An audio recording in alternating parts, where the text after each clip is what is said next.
শিলচর জেলা বার অ্যাসোসিয়েশনের সার্ধশত বর্ষপূর্তি উপলক্ষে এবার বিভিন্ন কার্যসূচি হাতে নেওয়া হয়েছে। মঙ্গলবার সংস্থার কার্যালয়ে আয়োজিত এক সাংবাদিক সম্মেলনের মাধ্যমে জানানো হয়, 1874 সালে প্রতিষ্ঠিত জেলা বার অ্যাসোসিয়েশন জেলায় ন্যায় প্রতিষ্ঠার জন্য কাজ করার পাশাপাশি বিভিন্ন বাধা বিঘ্নকে উপেক্ষা করে 150 বছরে পাড়ি দিয়েছে। আগামী 11 জানুয়ারি সার্ধশত বর্ষের সূচনা উপলক্ষে থিম সং বার সং এবং সংস্থার লোগো উদ্বোধনের পাশাপাশি দুপুরে এক শোভাযাত্রা শহরে বের করা হবে। এছাড়া বর্ষপূর্তি অনুষ্ঠানের অঙ্গ হিসেবে আগামী 27 ও 28 জানুয়ারি বরাক উপত্যকা ভিত্তিক বিভিন্ন ক্রীড়া প্রতিযোগিতা, প্রাক্তনীদের শ্রদ্ধাঞ্জলি নিবেদন, পুস্তক উন্মোচন, সেমিনার ও সাংস্কৃতিক অনুষ্ঠান সহ রয়েছে নানা স্বাদের পরিবেশনা। সার্ধশত বর্ষপূর্তি উপলক্ষে রাজ্যের আইনমন্ত্রী, মুখ্যমন্ত্রী ও গুয়াহাটি উচ্চ ন্যায়ালয়ের মুখ্য বিচারপতিকে আমন্ত্রণ জানানো হবে বলে জানিয়েছেন আয়োজকরা। অনুষ্ঠানকে সফল ও সার্থক করে তুলতে সকলের সহযোগিতা কামনা করেছেন তারা। সাংবাদিক সম্মেলনে সভাপতি দুলাল মিত্র, সম্পাদক নীলাদ্রি রায় সহ অন্যান্যরা উপস্থিত ছিলেন। যে আমরা ডিস্ট্রিক্ট বার অ্যাসোসিয়েশনের ডিস্ট্রিক্ট বারের অ্যাসোসিয়েশন কথাটা তো আমি জানি না, আমি ডিস্ট্রিক্ট বারের আমরা শুরুয়াত 1874 ইংরাজিতে হয়েছিল। রামগোবিন্দ দেব যিনি প্রথম এইবারের অ্যাডভোকেট হিসেবে যিনি জয়েন করছিলেন, এবং তখন ডিসি তখন সনদ দিত।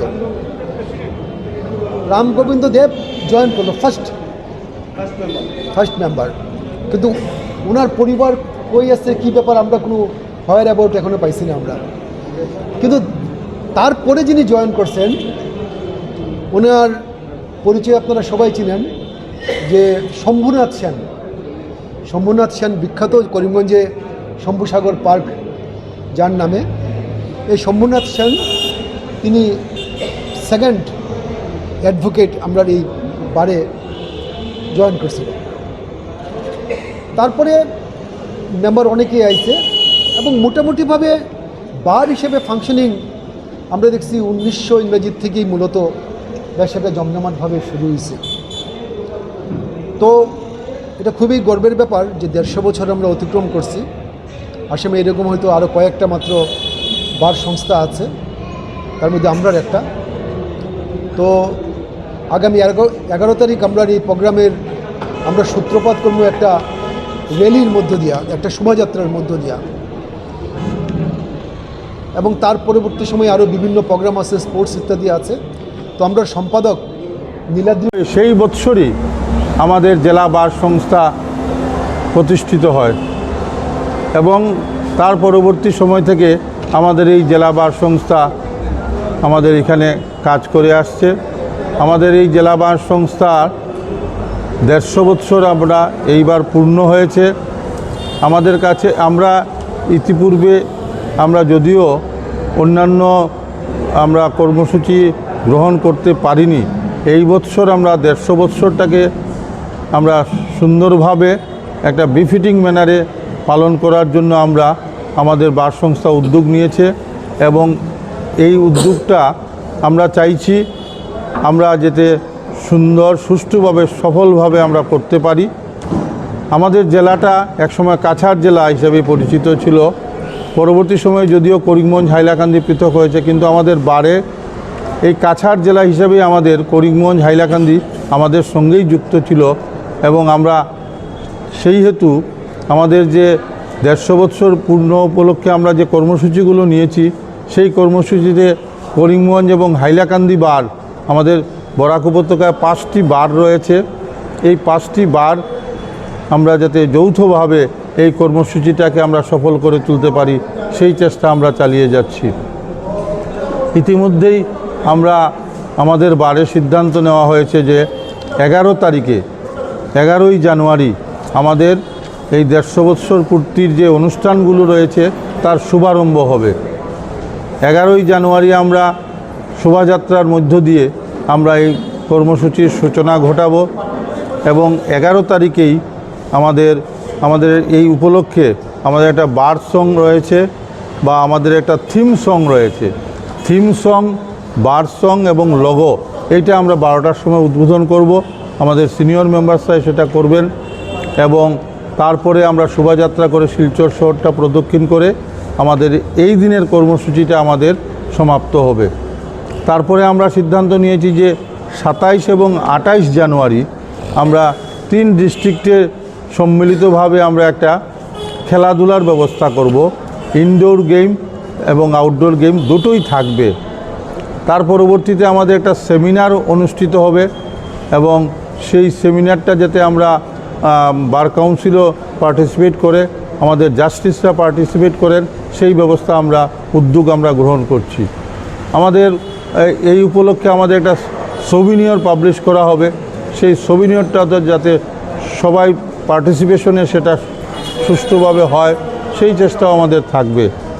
আমরা আপনাদের মারফতে আমরা এই বার্তাটা দিতে চাইছি বরাক উপত্যকাবাসী জনসাধারণের, যে ন্যায়ের প্রতিষ্ঠান হিসেবে জেলা বার সংস্থা দীর্ঘ 150 বৎসর যাবৎ যে তার কর্মকাণ্ড চালিয়ে আসছে, সেই কর্মকাণ্ডের আমরা ইতিমধ্যে আমরাও অংশীদার হয়েছি এবং আমরা পূর্বজরা যে ভিত্তিপ্রস্তর স্থাপন করেছিলেন সেটা আজকে একটা বিরাট ময়ূরী রূহে প্রকাশিত হয়েছে। সেই তাদেরকে আমরা স্মরণ করব, সবাইকে আমরা স্মরণ করব এবং আমরা চাইব যাতে বরাক উপত্যকার সুধী জনসাধারণ আমাদের এই যে অনুষ্ঠান সূচিগুলো রয়েছে সেই অনুষ্ঠান সূচিগুলোতে যাতে অংশগ্রহণ করেন বা আমাদের এই অনুষ্ঠানগুলোকে সার্থক করে তুলতে সহায়তা তাদের কাছ থেকে আমরা কামনা করব। আমরা 11 তারিখের কর্মসূচিটা দিয়ে আমরা শুরু করছি। পরবর্তীতে আমরা বিভিন্ন অনুষ্ঠানগুলো যেটা হবে আপনাদেরকে টাইম টু টাইম জানাবো।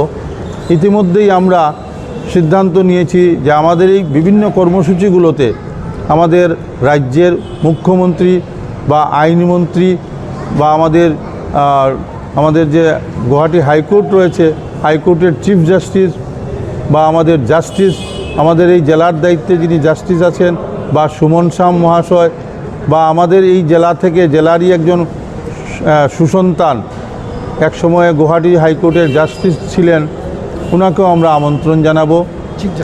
Chief justice acting chief justice ছিলেন দীনেন্দ্র বিশ্বাস, আমাদের বারের মেম্বার ছিলেন। উনি আমাদের বারের মেম্বার ছিলেন এবং এই জেলারই লোক। তিনি একসময় গুয়াহাটি হাইকোর্টের চিফ জাস্টিসও ছিলেন।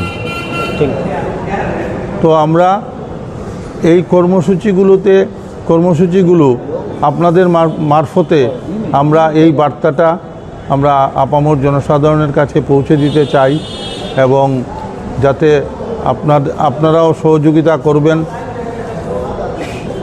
সার্বিকভাবে আমরা সবার সাহায্য সহযোগিতার মাধ্যমে আমাদের এই কর্মসূচিটা সফল হবে। আমরা ইতিমধ্যেই বললাম যে আমরা আমাদের চিফ জাস্টিস গুয়াহাটি হাইকোর্টের চিফ জাস্টিসই না, আমরা আমাদের সুপ্রিম কোর্টের চিফ জাস্টিস, সুপ্রিম কোর্টের নির্দিষ্ট জাস্টিস বা আমাদের bar council of India, bar council of Assam পদাধিকারী যারা রয়েছেন তাদেরকেও আমরা এই কর্মসূচিগুলোতে আমন্ত্রণ জানাবো। এবং ইতিমধ্যে আমরা কিছু যেটুকু যোগাযোগ হচ্ছে হয়তো আমরা তাদের কাছ থেকে সারা পাবো, তার উপস্থিতি থাকবে আমাদের এই অনুষ্ঠানগুলোতে, এই আশা আমরা রাখছি।